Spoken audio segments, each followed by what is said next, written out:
In today's travel vlog, we're in Athens, Greece, and we're gonna see how much we can find in just one day, which won't be everything because there's so much to see and do here in Athens. And if you're looking for the Acropolis, we did a full tour of that in our last video. But we will check out the neighborhoods of Anafiotika and the Kolonaki. Plus, we will go to the Panathenaic Stadium, and then we'll end the day at Lycabettus Hill.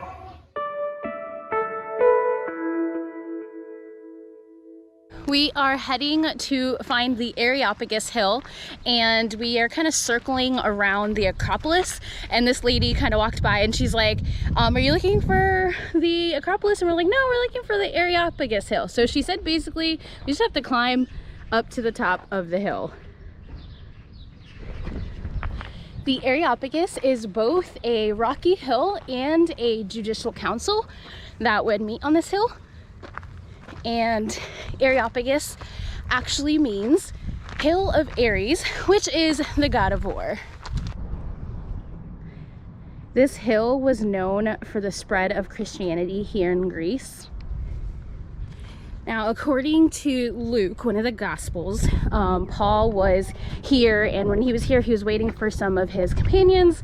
And as he was waiting, he was pretty much just kind of striking up conversations with anyone that was around. And so it kind of drew the attention of all these philosophical teachers, and they actually brought him to this hill. Atop this hill is where Paul gave a sermon, and he actually kind of brought up the fact that the Greeks had this altar with an inscription to an unknown god, but they didn't really know anything about this god. So Paul obviously took the liberty and shared with them his god that he believed in, and there were a couple people that actually converted into Christianity, one of them being Dionysus, which was a member of the Areopagus. As Christians, that passage in the Bible just takes on a whole new meaning as we sit here and look at the Acropolis and the city of Athens, and man, it's cool. Like, it brings it to life.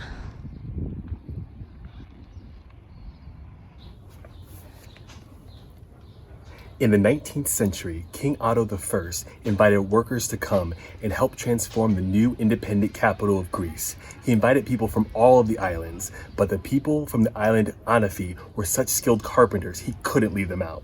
And when they came here, they set up their homes in this area that we're in now, steps up from the Plaka, in the shadows of the Acropolis. This area became known as Anafiotika, or Little Anafi.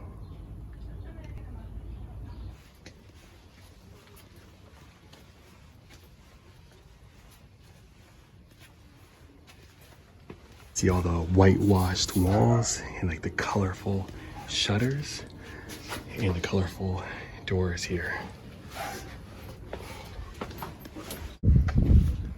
So as we're walking by, it's lunchtime, so people are cooking food and it smells so good. I just want to barge in and say karimera and ask for food. It's like a beautiful, amazing maze.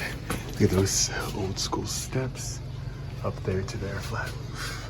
And there's a lot of flat roofs so that people can do their laundry, or they can just sit and have a cup of coffee and enjoy the beautiful sunshine.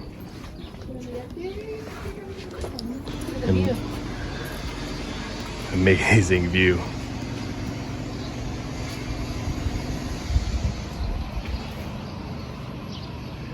Love this little window right here.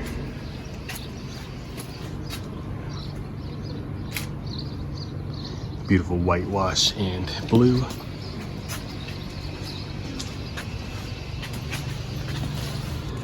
So yeah, I recommend taking a stroll through it. Looks like there's, what's that, prickly pear? Prickly pear cactus. What did you think about Anafiotika? It was really beautiful. It felt like, you know, those pictures you see of Greece, like that's what it felt like. And a lot of these whitewashed buildings are going to be over in Santorini, so it's cool that we got to see some here in the city of Athens. Yeah, it definitely feels like we are on the island, so you can see people from the island came and established this place. That's why it gives you the feelings of someplace on the island. Yeah. Plus with cactus. This marble gateway is called Hadrian's Arch. It was built after the Emperor Hadrian in about 131 AD. It was built after he became an Athenian citizen as a present or a gift to him. It separated the old city of Athens from the new. Here we are at the Olympian site, home of the temple of the Olympian Zeus. This was named because it was dedicated to Zeus, who was the head of the Olympian gods. Construction began in the 6th century BC. It was finished in the time of Emperor Hadrian, which is right here with this arch, more than 600 years after it started. It had 104 columns and was known as being the largest temple in Greece.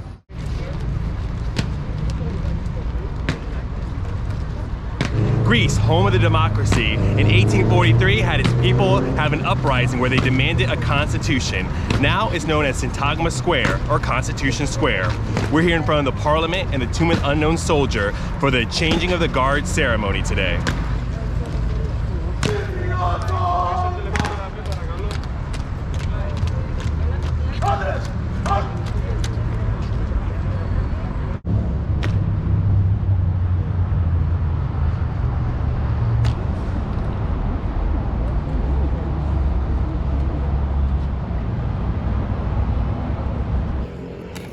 What'd you think? Yeah, it was really cool. It was very detailed and like specific and rigid and very professional.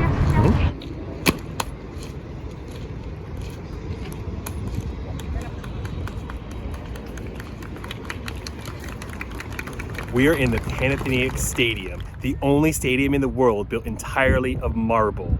It was originally built out of stone, and that was for the Panathenaic Games. Later, when it was rebuilt, it was built entirely of marble and had a capacity of 50,000 seats.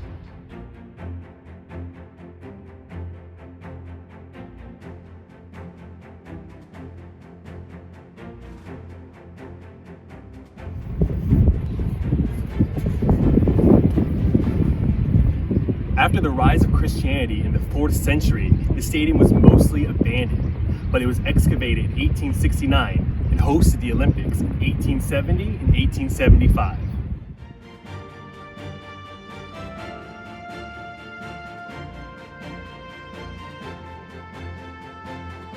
After being redone, it hosted the opening and closing ceremonies of the first modern Olympics in 1896. And was home to 4 of the 9 sports.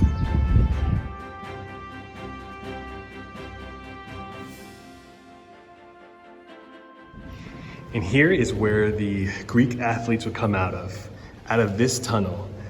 So this would be one of their final views before they go and fight, maybe to the death, or at least go compete for a medal or a trophy. Here are some of the eternal flame torches, 1976, 1980, 1988.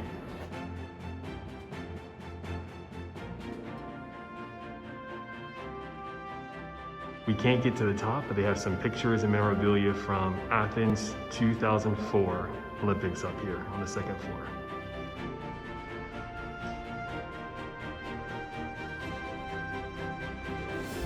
So this guy over Kati's shoulder has been working out the entire time we've been here in his boxers, and just now after maybe like 45 minutes an hour, he's getting yelled at by security and kicked out. And he's upset.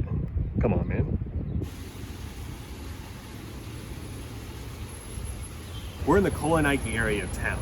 Kolonaki literally means little column. It was named after this column, which was a defining monument in this area before it became as popular as it is today. Now there's plenty to do. There's museums, bars, restaurants, shops, and more. And along the way, we have stopped at a shop to pick up our souvenir that we collect, which is a patch. After a 15 to 20 minute walk from Kolonaki, we finally reached almost the top of this hill. It's called Lycabettus Hill. Lycabettus means hill walked with wolves, and according to stories, this was once a refuge for wolves. According to mythology, this hill was created when Athena dropped the limestone mountain she was carrying. Is this one of the wolves that you were talking about? Yeah, this is one of the wolves. They're still walking here. Well, standing. We're in a standoff. I think I won. Called your bluff, Wolf.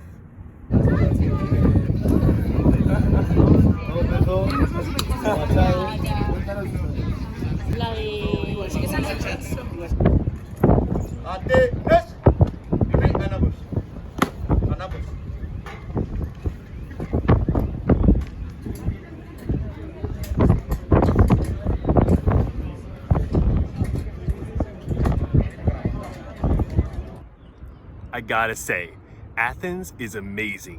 We started and ended our day on a hill overlooking the Acropolis, and we saw so much in between.